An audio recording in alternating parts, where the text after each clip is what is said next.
皆さんアロハ。さあラウレアタイムズ1回目が始まります。今日のオープニングはですね、この美しい場所江ノ島からお届けしております。皆さん景色をエンジョイしてください。今回は第1回ということで特別ゲストをお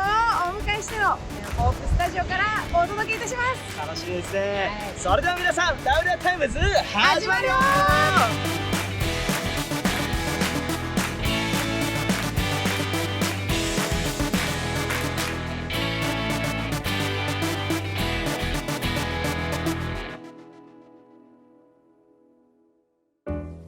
改めまして皆さんアロハ。アロハ。皆さんのふとした瞬間の励ましになりたいラウレアタイムズです。第1回目でございます。最近体脂肪率を測ったらまさかの 20% だったメインパーソナリティを務めますニューホープ牧師の瀬野和也でございます。そして最近4月に複雑粉砕骨折をしました東村でございます。よろしくお願いいたします。いやよろしくお願いします。健康って大事ですね。いや大事ですね。体脂肪でもね、体脂肪は運動すればそうですよ。もうね、最近パンプアップもしてきたし、パンプアップなのかね、ただの脂肪なのかわからないですけどね。いりましたよ。でもベスト is yet to come ということでね。そうですね。最高の時はまだ来てませんから、次回の収録の時までには良い数字を発表できたらなと思います。良い数、ちなみにじゃあちゃんとそこはちゃんとした数字をちょっと言っとかないと。じゃあ 18% で。2%じゃん。ダメかな。2%じゃん。15。じゃあ次回の撮影までに15にできたら15にしましょう。15にしましょう。頑張ります。夢夢は大きくね。そうですね。次回までにくっつけておきます。くっつけてきます。まだしばらくかかるそうですけどね。皆さんぜひお祈りくださいということで。お願いいたします。第1回ですよ。はい、始まりました。始まりました。ついに嬉しいですね。しかもこの第1回であるにもかかわらず最初から超豪華なスペシャルゲストが来てくださるということで、間違いないでございます。いや本当に感謝でございます。ではね、皆さん早速、スペシャルゲストをお呼びしたいと思います。今日はですね、福島第一聖書バプテスト教会から佐藤明先生が来てくださっています。どうぞ。ありがとうございます。ありがとうございます。はい、こんにちは。いやー、来てくださいましたね。はい。かっこいい。かっこいい。かっこいい。ではちょっと簡単に佐藤明先生の、プロフィールをご紹介させていただきます。佐藤明先生は福島第一聖書バプテスト教会の牧師をされています。2011年3月11日東日本大震災に遭い、原発から約5キロに位置する教会は一時閉鎖。教会員や地域の人たちと共に流浪の旅に出られました。約700キロの旅を経て2013年春、放射能汚染でブロックされた故郷の南70キロにふるさとの方向を向いて立つ翼の形をした教会堂を再建。その道のりは国内外のテレビ、新聞などでも取り上げられました。著書に選ばれてここに立つ、流浪の教会、翼の教会、順風よし、逆境もまたよし、首輪を外したパピの東日本大震災などがございます。ということなんですけれども、今も福島に住んでらっしゃる、はい、教会に住んでらっしゃる。はい、福島県は大きな県で、よくドラマの舞台になる雪多い会津地方、たくさんクリスチャン出たんですが、それから新幹線が東京からずっと走っている県庁などがある中通り、で私たちは太平洋のそばの浜通りと言いまして、浜通り北は相馬、南はいわき、その中間ぐらいのところに住んでたんです。だけどそこ原発があって、10年ほど前の大震災で原発が事故になったので、ふるさとが閉鎖になって700キロぐるっとまさかの旅をして、人生は旅ですけれども、そしてブーメランみたくどうしてもふるさとがいい、懐かしい、戻りたいと言って、放射線量が高いところにブロックされて降りたのがいわきなんですね。だから今はいわきの福島県の太平洋岸の南の端っこに移民したということなんですね。ちょっと余計なことを言うと、私たちの教会はもう亡くなった宣教師が戦後すぐ作った教会なんですけど、すごい苦労した宣教師で、その宣教師は原発ができる前、教会がないところに教会建てて、いずれこの教会は南のいわきに伝道しますよって言っていたそうです。私が生まれる前だから。また聞きの話を今頃思い出して、私たちはそんな計画なかったんですね。あそこでこれ100年やろうって街道を建てたばっかりが、津波と地震と津波と原発事故で教会バラバラになって亡くなった人もいて、私と一緒に60人ぐらいずっと700キロ旅をして、そして放射線量に遮られてポトンと落ちたのが昔宣教師が指さしていたいわき。だから人生は長い目で見ればそういう謎解きもあるのかなって。私たちは宣教師が夢見た未来の中を今歩いてるんです。私たちから見たらなんだこれと思って、なんでこうなったとしか思えないんだけど、ふるさとがあった方がいいし、それから地震とか津波はない方がいいし、だけどあったものはあったので、けどこれは宣教師が昔苦労して日本に十字架立てて、この教会の行く末はこうですよって、なんでそう言ったか私知りませんけど、その宣教師が夢見た未来の中を旅したんだなという、人生は不思議ですね。余計なこと言いました。いや鳥肌すごいです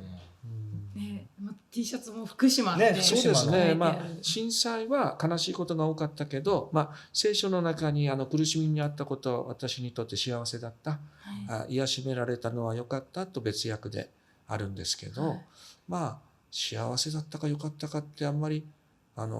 ストレートには言えないけれども、いいこともいろいろあったんです。例えば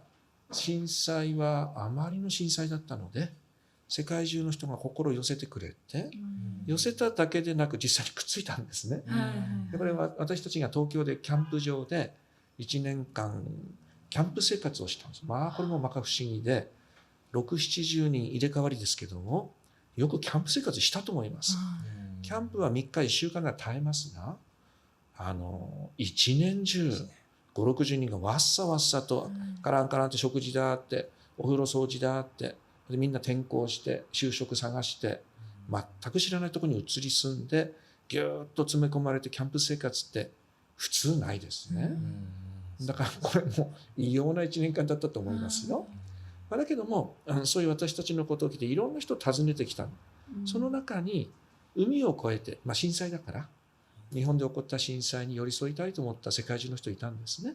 例えばパリのヨーロッパの週刊誌が取材に来たり、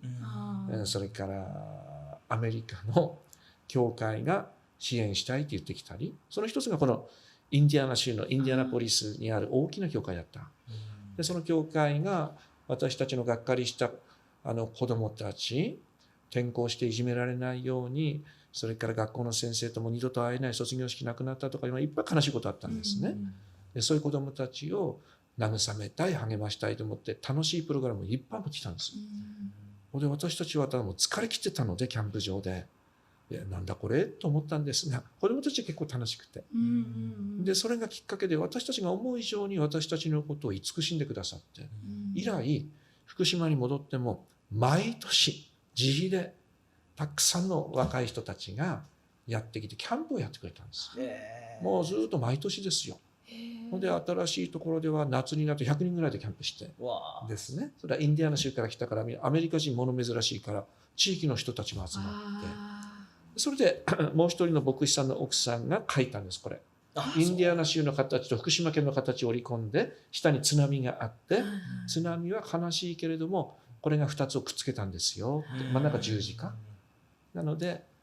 震災はない方が良かったかもしれないけど、震災があったから普通は体験しないあんなこともこんなことも体験した、その一つです。はい、なかなかいいでしょう。いいですね。おしゃれですしそうですか。今日見たときにこの T シャツ欲しいなそうですか。思いました。よく見たら福島でしょ。御言葉もそうですね。書いてあって、もう一つ余計なこと言うと、これを書いた牧師先生、40代の牧師先生の奥さんも苦労したですね。で宣伝しますと、首輪を外したパピという絵本を私たち書いたんですね。それ書いたのはその牧師さんの奥さんで、牧師さんの奥さんになる前はこういうイラストなんかを描く仕事をしてた人なんですよ。だけどやっぱ心をこもった絵ってありますよ。はい我が家のパピヨンっていう可愛い犬が震災の中で命を落としたんですけどね、あたくさんの犬が命を落としたんですよ。ーはい例えば教会の中村さんという人の犬は震災で首輪つないだまま置いてきて、放射線量が高いから二度と戻れなくて餓死して死んだんです。あまりにむごいことしたって言って泣き崩れて、で毛皮がペシャーンってなってね、葬ることもできなかった。心傷ついて、あれ武蔵という犬は1年間行方不明になって、それを飼い主の青柳さんっていうんですが、ずっと探し続けて、動物愛護の人が捕獲してた。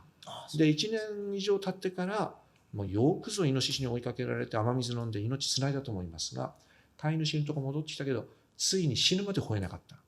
よほど怖い目にあったと思いますよ。だから震災は子供だけでなく他の動物もね、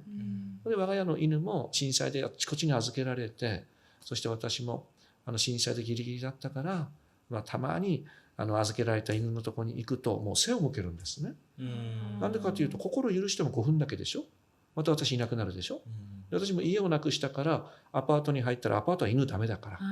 であんた預かってあんた預かってってたらい回しですよ。本当は犬だって抱きしめてほしかった。だからそういう思いやる心がなかったんです私に。でうちの犬が結局動物病院に入ってお医者さんから電話があって、私の時東京で講演してたんだ。もう死ぬよって。もうその時も家内と一緒に特急電車に乗ってなんとか間に合いますようにって言ったら、もう集中治療室みたいなところで白目だったんです。2キロぐらいの小さな犬なんですが、私の声を聞いたらパピっていう名前、パピーパピーって言ったら、ね、尻尾を少し上げてね、クンって泣いた。そして絶命したんです。で私その時わーっと泣いてね、もう今更のように命って大事だって、大きい小さいないって、犬の命だから人間が死ぬのの10分の1ぐらいの悲しみ方は全然そんなことないって、本当は家内と打ち合わせしてた。こんなに悲しいこと続いたならペットロスにならないようにしようって、もう潰れちゃうって、犬はいずれ死ぬんだからって。とか実際は命はそんな割り切れないですよ。うちの命は私の声を聞くまで最後の命をなんとか燃やしてた。で私に来るの待ってたですよ。なので私がパピって言ったらクンって泣いて、で命を落としたんです。でその時に命って大事だ、これをなんとか子供たちにも伝えたいと思って首輪を外したパピっていう絵本を作ったんです。全部実話ですよ。でそれを書いたのがこの T シャツを書いた牧師の奥さんなんです。でなんで書いたかというと、この奥さんは奥さんの物語で赤ちゃん連れで時私の誕生日の3月11日午後2時46分に地震が起こって、そして翌日の午後3時ちょっと前に自衛隊のトラックに乗って脱出したんです。ところがその逃避行っていうのはそんな簡単じゃなかったの。途中で牧師先生と奥さんがもう別々の車に分けられて、もうそれどこに連れて行くかって分かんないですよ。奥さんも赤ちゃんも生きてるかどうかも分かんない、極端に言ったら。で奥さんが行った山の上、阿武隈山脈なんですけども、そんな高い山じゃないけど東北の3月は寒いですよ。雪も降って、でそこのもう避難所はごった返して人が、そして食事が3日間何も出なかった。母乳が出ないですよ。そしてそのちっちゃい赤ちゃんに毛布もないでしょ。だから徹夜してお腹の上に赤ちゃん乗せて落とさないように、冷たい山の上の板の間に落とさないように、それでまんじりともせず一晩過ごしたんですね。そういう経験を自らしてる人が書いた絵本だから、やっぱり単に絵が上手だからどこかで聞いた話をじゃあ上手に描こうかなっていうのと訳が違うと思った。多分この T シャツの絵柄も震災は苦しかったけど、十字架も苦しいけども、しかし神様の恵みはだけどインディアナの教会が助けてくれて、こんなつながりもできて、苦しむことによって出会う人がいるし、苦しんだから見える世界があるし、いや聖書の言葉って深いなって、そういう思いが込められていたんじゃないかと私の勝手な解釈です。なんだか関係ない話だった。いや今めっちゃうるってきました。そうもう最初からもうすごい話が聞けて。いやちょっと売ってます？その本はその本は売ってます。その本は私宣伝してもあれですが、自由国民社って現代用語の基礎知識って出してる会社から出てます。首を外したパピの東日本大震災ってちゃっかり宣伝しちゃいましたね。ありがとうございます。もう多分欲しい人いると思うので、ぜひぜひ。私も僕も買います。そうですか。T シャツは T シャツをね帰ってから聞いてみます。まだ余ってるかどうか。これね今年のじゃないんですね。ああ、そうです。 1年2年前だったかな。キャンプの T シャツとかですか？そのインディアナ州の人が頑張ってくるときにいつも最後は涙の別れなんですが、その時に毎年作ってるもの一つなんですね。なるほど。すごいおしゃれ。まあね、犬猫の話はねあんまりテレビで放映されないいろんな物語ありますよ。例えば山の上に犬猫を抱っこして、犬猫ったらね家族の一員なんですよ。で震災でワンワンワンサイレンが鳴って原発が爆発したってことをほとんどの人知らないでトラックやバスに詰め込まれて山の上に行ったらドアが開いて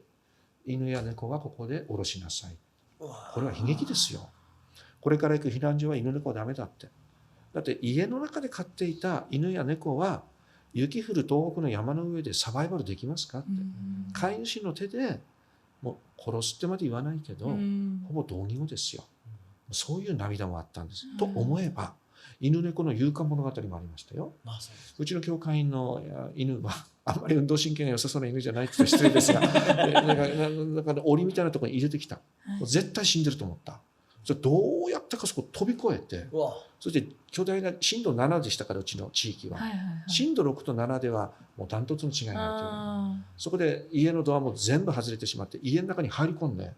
残った食物を漁りながら命をつないでた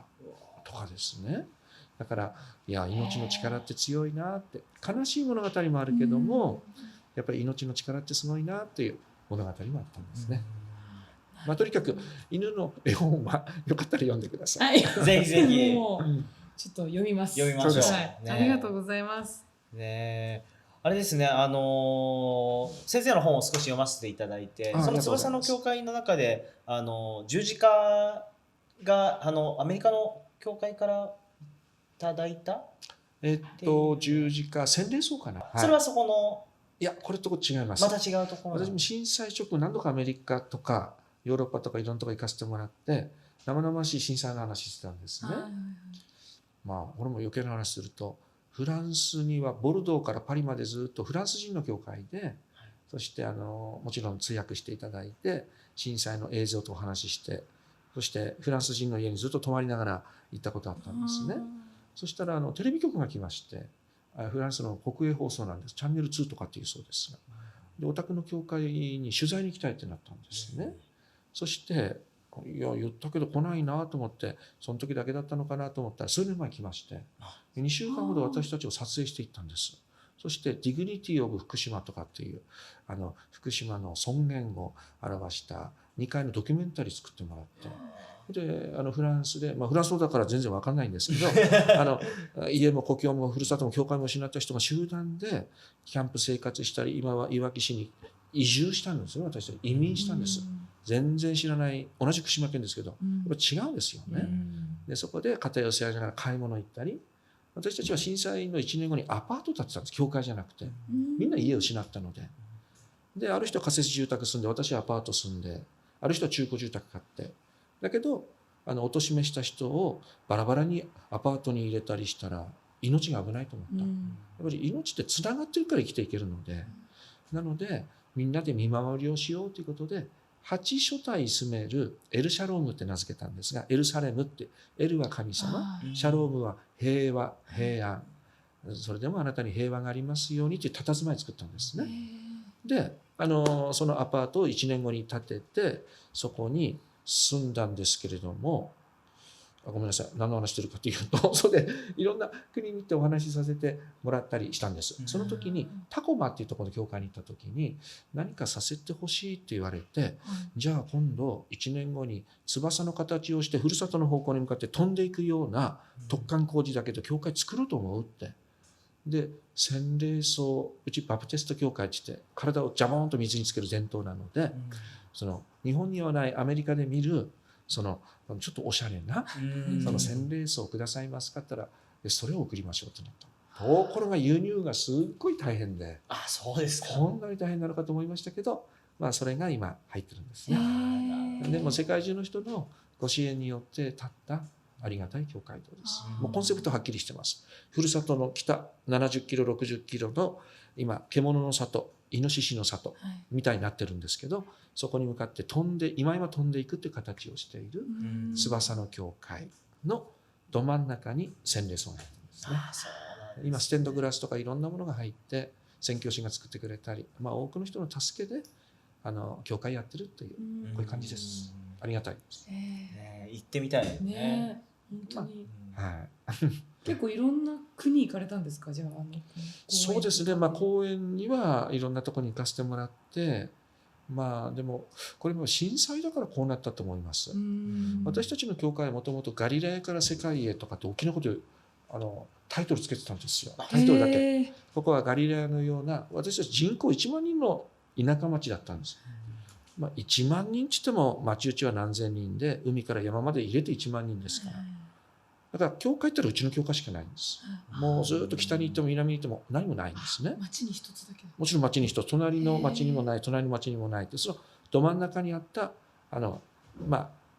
舎の教会だったんですね。だけど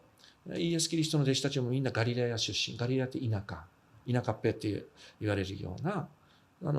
ガリラヤもいいでしょうって、ガリラヤからイドマやサマリア、エルサレム、全世界に行って、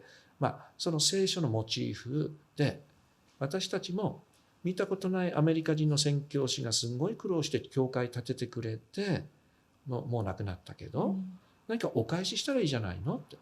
受けるより与える方がいいって書いてあるから、受けるだけじゃおかしいから、双方向じゃないと。私たちもガリラヤから世界に行きたいねって、ガリラヤから世界へって掲げてたんです。で、いずれ宣教師を派遣する田舎の教会になったらいいねって言ってたんです。やっぱり言うもんですね。夢は語るのはただだから、次郎君と太郎君が海の向こうにアメリカって国あるんだってって、行こうよってバカじゃないかって言われても、行こうよ行こうよと言ってるうちに小舟作って漕ぎ出して船乗り換えて行かないとも限らないですよ。私たちも宣教師を派遣したいなって言ったら、ある英語の教師していた人なんですが、あると教会に来て、信じますって言って洗礼を受けて、なんか私宣教師に召されてると思うって言って、で何年もかかったけど、宣教師となって派遣する教会になったんですね。でそれでやっぱり夢は語るもんだなって、どこでどうつながるか分かんなくても、それは神様の仕事だから、私たちは自分でこんなことないよとかって言わないで、夢は語るもんだなと思った。だけどそれで終わりじゃなかったんです。ガリラヤから世界へっていうのはそういうこともあったけど、まさか1000年に1回とか言われる巨大地震が起こって、そして高さ14メーターの津波が来たんです。私たち地震の8分後だったんですね。福島県は1600人亡くなった。うちの教会も亡くなったんですね。それから道路は陥没し、土砂崩れも起こり、それからニョキニョキとマンホールが飛び出て、見たことのない風景になったんですよ。一変して、で誰が生きてるかも死んでるかも分かんなくて、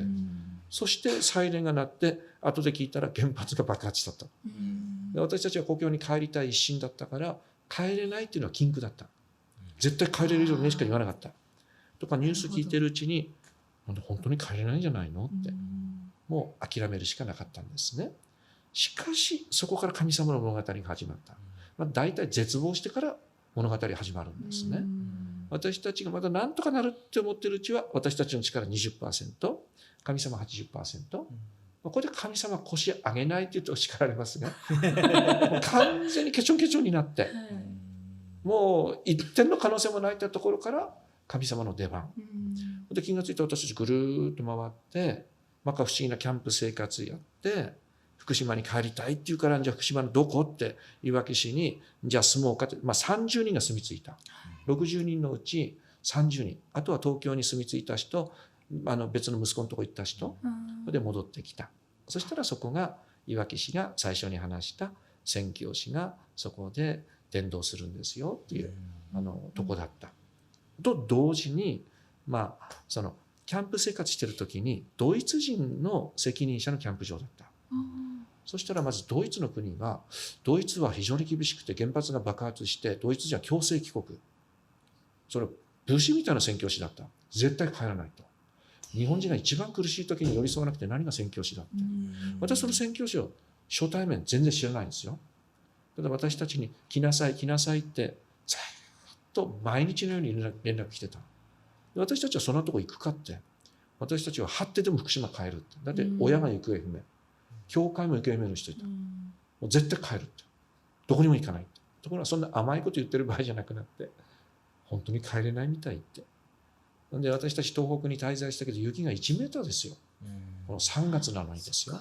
バタバタ倒れたんですみんな。だって着替えはないし、プライバシーはないし、寒いし、こんな甘いこと言ってて、これはせっかく命つながったのに、その後死んじゃうじゃないかと思って、泣く泣く決断した。しょうがない。東京に一時避難しようって。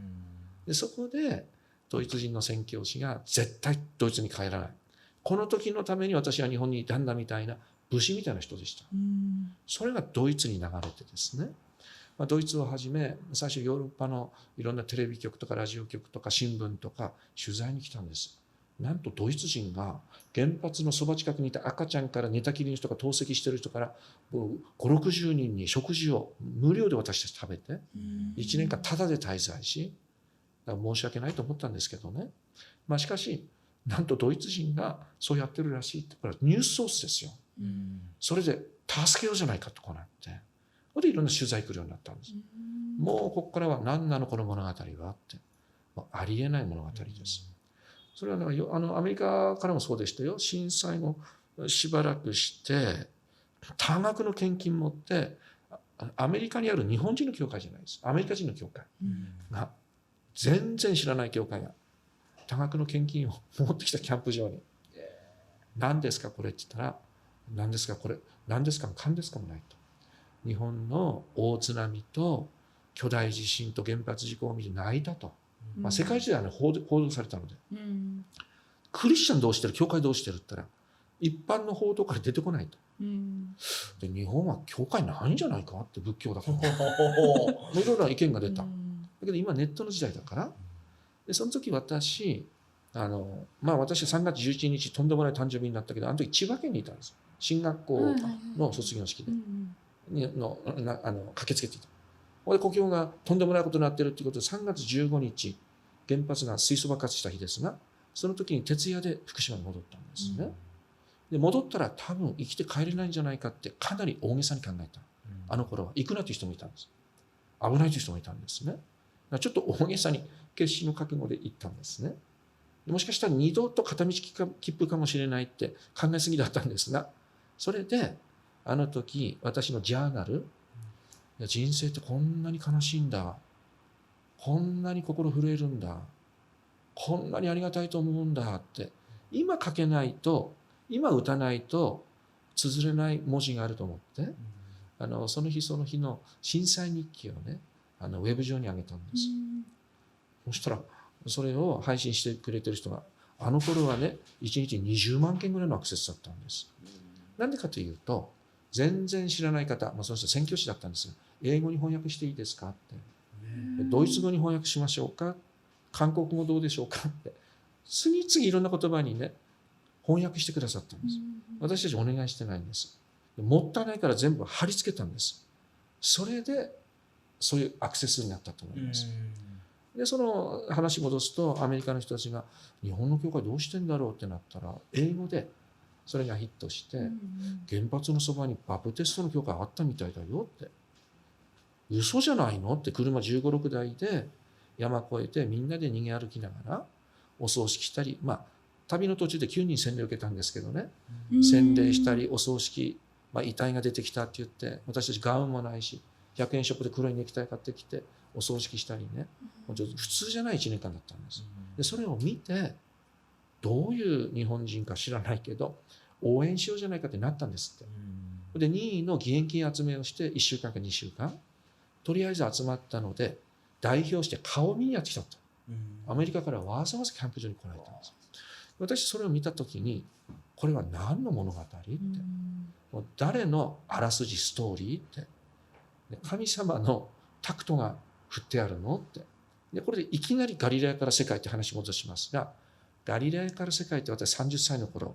こういう教会になるってなりたいってそう書いたんですけど、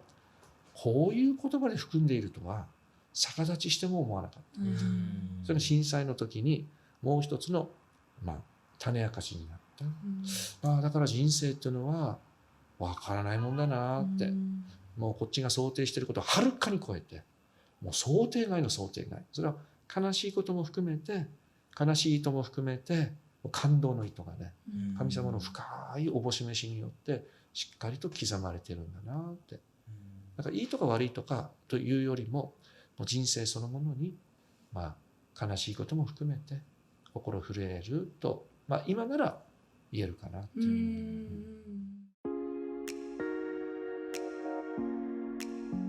というわけで、もうたくさんの話をね、佐藤先生してくださって本当に恵まれましたね。最高でしたね。